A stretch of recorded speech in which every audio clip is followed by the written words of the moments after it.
Assalamualaikum warahmatullahi wabarakatuh and hello everyone. Let us continue on the last subtopic of recombinant DNA technology, which is the application of recombinant DNA technology. The application includes the production of transgenic plant, transgenic animal, production of insulin, and production of GMO, genetically modified organisms.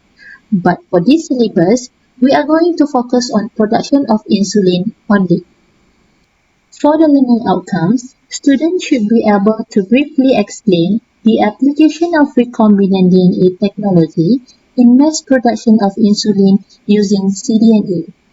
The general steps in production of insulin will be covered as well. Before we go further on the production of insulin, so let us discuss a little bit about the function of insulin. So insulin is one type of hormone that is produced by the pancreas. So insulin is responsible to control the blood glucose level. So when the blood glucose level is too high, so pancreas will release insulin. So insulin will send the signals to the liver, to the tissue cell such as muscle cell, fat cell, so they will take up glucose from the blood. So this will lower the blood glucose level back to normal. Okay, now we go to the next slide. So the problem arises when the insulin level in the blood is low. This is due to the body cannot produce the insulin. So not enough insulin to stimulate tissue to take up glucose. So this will cause high blood glucose level. And this condition may cause diabetes. Formerly, this disease was treated by the injection of insulin from animal source, such as pig and cattle. Unfortunately, the insulin from animal source are different in terms of amino acid sequence. And also, repeated injection of animal insulin may cause allergic reaction. So to overcome this problem, the insulin is produced using bacteria such as E. coli. And this technique is known as recombinant DNA technology. So this is an overview on how insulin is produced using bacteria or E. coli as host cell. As you can see in this diagram, the insulin gene is isolated from human pancreatic cell, while plasmid is isolated from the bacteria. Instead of we use the DNA as a donor, we use mRNA to obtain the insulin gene.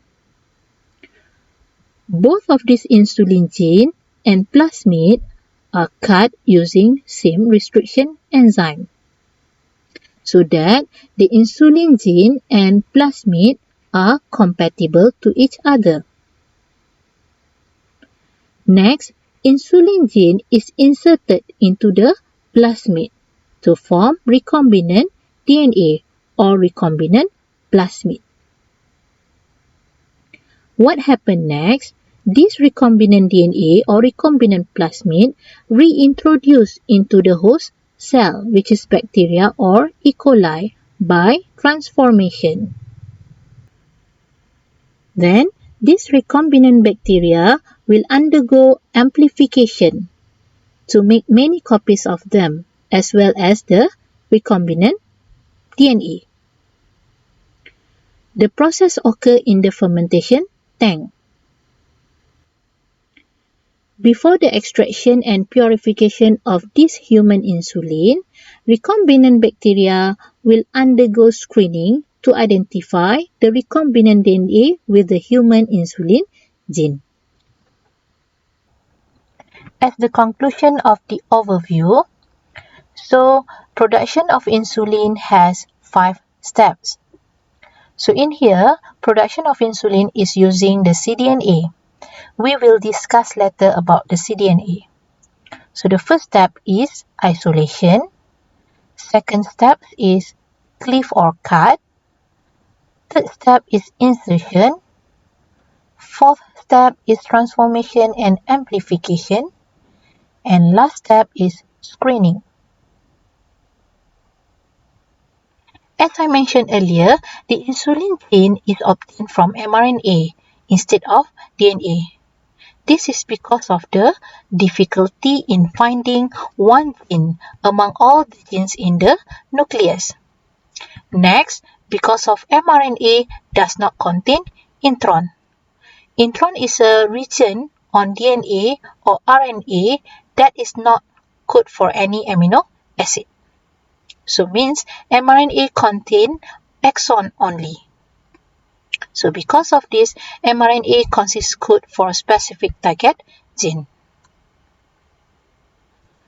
So what is the benefits of insulin produced by genetic engineering or recombinant DNA technology? So first benefit is insulin produced is safe since the source of insulin comes from human. So since that, the insulin also compatible and produce non-allergic to human. Third, it follows the Sharia compliance production.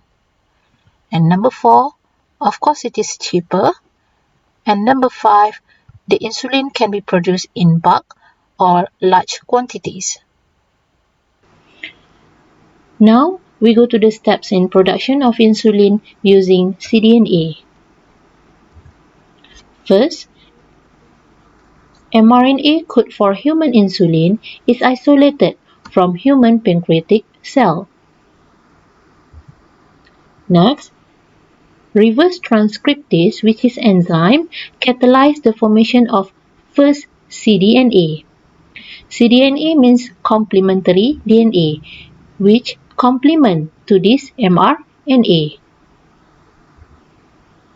Third, mRNA is degraded by enzyme ribonuclease. So this is the degraded insulin mRNA and it leaves the single cDNA strand. Next, single-strand cDNA is synthesized by DNA polymerase, forming double-stranded DNA. Next, what happened to this cDNA? So this cDNA will undergo adapter ligation by adding restriction sequence at both ends of DNA. So as you can see, these are restriction sequence.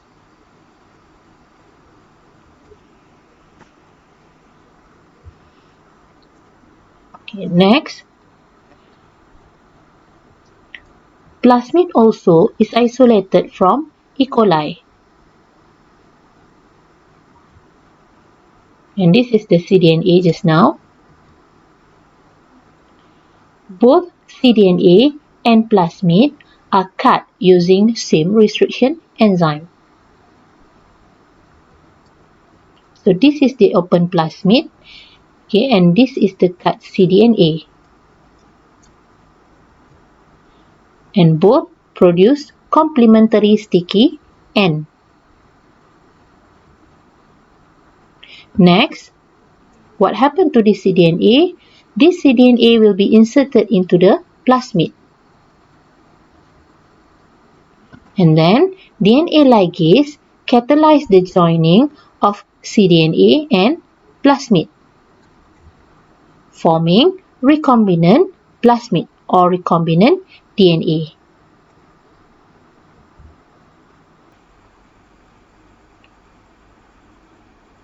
Okay then, the recombinant plasmid is transferred into the host cell, which is E. coli, by transformation. These recombinant bacteria or transformed bacteria are amplified. Next, the recombinant bacteria undergo screening to identify the recombinant plasmid using blue-white screening. In here, the white colonies have recombinant plasmid. So these colonies are cultured. The amplification of recombinant bacteria occurs in the fermentation tank. In here, the insulin gene will be expressed to produce insulin. So these are the human insulin. Lastly, the human insulin is extracted and purified from the E. coli. So this is the product. So I hope all of you enjoy learning this topic. You may answer all these 3 questions. Thank you and see you later.